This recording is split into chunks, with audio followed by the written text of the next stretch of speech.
Hello, everybody. Welcome to Late Night Football. Welcome to our match reaction show. It's finished Tottenham Hotspur 1, Manchester City 0 against City. They've never won at the Tottenham Hotspur Stadium, the new one, and it looks like that run will continue on for a little while. Well, not looks like it will be that the run will continue on for a little while longer.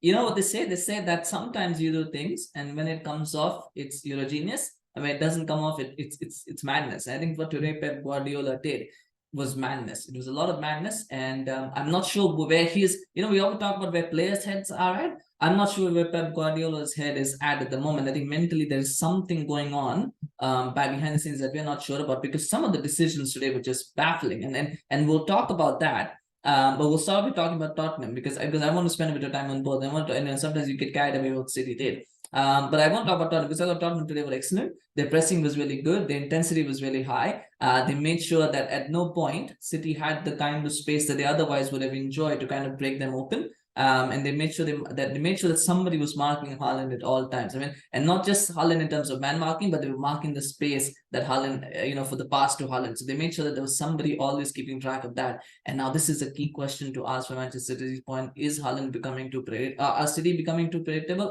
Is Haaland becoming too predictable?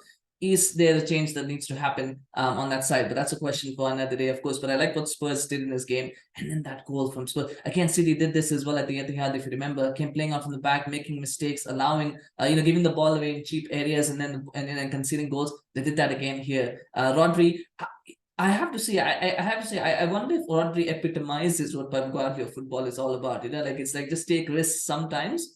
It comes up, it doesn't come, but sometimes taking risks just for the sake of taking risks, to show that to show that, because Rodri has done this so many times where he's given the ball away in cheap areas, and yet he continues to do it. So there has to be some reason to it. I mean, if we are seeing it, Pep Guardiola has seen it, and yet he's not told him anything. So it was a bad giveaway. And Rico Lewis, I mean, he's kind of caught ball watching. I don't know if he's expecting Hojbjerg to kind of steal in front of him or what, but he's caught ball watching there. Wouldn't blame him too much for it. And I will talk Rico Lewis more later, but he just got caught out. And Hojbjerg gets the ball. It's a good pass to Kane, because again, the pass is the important one. It's not just, it's all well and good stealing in a head, but then he's got to play the good pass, and he plays that good pass to Kane, and Kane scores. I think Ederson could have done better on that shot, but I feel Ederson might have been able to save it. But it's 1-0, it's a good shot, and it's a record-breaking goal for Kane. 267 goals for Tottenham. They're all-time leading goal scorer, and the 200 goals in the Premier League as well now, just behind Shearer and Rooney. He's been a fantastic player. He's been a fantastic player for Tottenham. He's been a fantastic player for the Premier League. And all the talk of trophies and medals and all of that aside, the reality is that he is going to go down as a Tottenham Hotspur legend. And the fact is that I'm sure this is a record that he'll be very, very, very proud of, to have to be Tottenham's all-time leading goal scorer. And that was one time they actually made good passes. Tottenham had a lot of good openings, by the way, in the entire game. There were times when they were cutting City open on the counter, but that final pass was always lacking, whether it was the pass from Perisic where Kane kind of missed it and it just flashed wide and Kane couldn't get onto it. There was a chance where Son played Hojbjerg in, and then the ball kind of got stuck under his feet and he couldn't pick out a proper pass either side. There was the moment where I think Kane could have squared it to Son and City took a shot on. So there were moments like that where Spurs, I think, could have made it more easier for themselves. But at the same time, they were good value for this 1-0 win. It wasn't a smash and grab lucky fluke win. Tottenham deserved the win. They played well today. They probably were the better side as well, and they deserved that win. And the reason why they were the better side, I think, is because of tactics. Where Tottenham got their tactics spot on, 3-4-3. The players knew their roles, exactly what they're doing. I think City had no idea. I think the players had no idea what they were doing today, because if you look at that formation, it was a very lopsided formation. I think it was nominally a 3-5-1-1, nominally. With Haaland playing, with Alvarez playing behind Haaland, and you had the 5 behind. But then at times it looked like a 3-4-3 with Mahrez kind of playing one side and Jack Grealish kind of playing the other side, and then Alvarez kind of tucking in between. There was just no clear plan. And Rico Lewis, sometimes just playing left back, sometimes playing centre back. I think Rico Lewis, and now here's the thing about Rico Lewis, I'm going to say, the fact is Rico Lewis has basically been backed over a player, over a really key player in Joao Cancelo. Cancelo was unhappy that Rico Lewis took his spot, let's be honest, and he's left. And now Pep Guardiola has got to figure out a way to say to Rico Lewis, look, I backed you over him.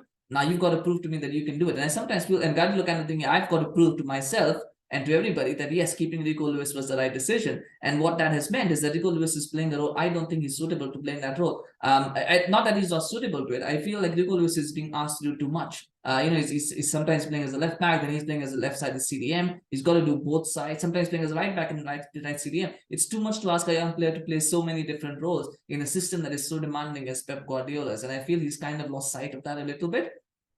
But then again, when it comes to egos, and managers have big egos, all managers have big egos. I think that's where the reason sometimes goes out the window. But I thought Rico Lewis today, he was okay. Obviously, it was at fault for that goal, but he was okay. But I think he's just being asked to do too many different things in a system where too many different things are required. And then there's a formation, and beyond the formation, there's the fact that Kevin De Bruyne didn't start in such a big game. And I will talk more about Kevin De Bruyne at some future show and about City as a whole. But that was a big statement. I know Kevin De Bruyne hasn't had a good season, by the way. I don't think that I think there will be some complaints because it's Kevin De Bruyne and he's such a key part for City. But if his name wasn't Kevin De Bruyne, if it was Ilkay Gundogan, or if it was Joao Cancelo, and he had showed the same kind of form that De Bruyne has shown in the last few games, then you wouldn't complain so much about him being dropped, because I do think he's had a few bad games. Whatever the reason for that, and that's something as a discussion for the show. But it was telling that he dropped him in such a big game. This is again the City needed to win because Arsenal lost. And if they'd won today, they would have just cut that gap down to 2 points. They would have kept destiny in their own hands. And yet they missed that chance to do it because they think, again, you go back to Guardiola overthinking it, thinking too much, and that's what he did. But then you dropped Kevin De Bruyne. I think that was fine. I think that as a decision was fine. But then he brings him on for Riyad Mahrez. Riyad Mahrez is someone who had a spectacular record against Spurs. He scored 2 goals. He was probably the man of the match as well. He was the man of the match in the game against Spurs at the Etihad. You keep him on. He also went closest in this game, hit the post at close to halftime. Why do you take him off for Kevin De Bruyne? And I think again it goes back to tactics. I think Guardiola was trying something today. Again, mentally, I don't know where he was at, but he was trying so many different things. Why do you take off Mahrez and you bring on De Bruyne? Why not take off Bernardo Silva? Why not take off Rodri? Because you're really attacking. You don't need to defend at 1-0. You need to attack and get 2 goals. I don't know what the thinking was behind taking on Mahrez, but again, it was almost like making a point of some sort. I don't know what's going on. It's just baffling. It was baffling to see him do that. De Bruyne, I don't think he had a good game anyway when he came on. I don't think he looked that effective, and the reason for that is something beyond that. And the reason for that might very well be Mr. Erling Haaland. I mean, I'm going to say it here. I think Erling Haaland is, because, as I said before, I think he's become predictable a little bit in terms of what he can do, and because he's a very limited striker. I keep saying he's a very limited striker, and if he had scored 2 goals today and won that game, I would say the same thing. He's a very limited striker, but what he has is the ability to turn games around by sheer force of his knowledge of scoring goals. That's what he's capable of doing. But when it doesn't come off, like it didn't come off today, you just have to say he's a limited striker. You can't really say anything else about that. And again, maybe teams are starting to figure him out. Maybe not the smaller teams, or maybe the bigger teams the better defenders are starting to figure him out and what he's about. And he's going to have to evolve this game. Whether he can do that or not will be the challenge for his career now and his development. But we'll see what happens there. I mean, there are questions to be asked about City, even beyond the result. I mean, the thing is, this is they're still in the Champions League. They're of course going to be in the Premier League. I still feel they're favorites for the Premier League, though. Like, this result doesn't change that for me. I still feel they're favorites for the Premier League because the Champions League which Guardiola really wants. That's what Haaland is brought in for. And if he keeps playing around with things like this, I don't know how close he is to that. So anyway, let me know your thoughts in the comment section. Of course, it was an intriguing game to watch. And I liked it for a lot of reasons, but let me know what you thought, of course, of the game. And if you've noticed things that I may have missed, for sure, let me know. I'd love to hear from you. Of course, do smash like if you enjoyed this video. Do subscribe to our channel on YouTube. Follow us on Facebook, Twitter, Instagram. We love your support. We want to continue making more videos. It really helps us. Thank you so much for watching. We'll have a couple more today. So do subscribe and stay notified as those drops. Take care, and we'll see you again soon. Bye-bye.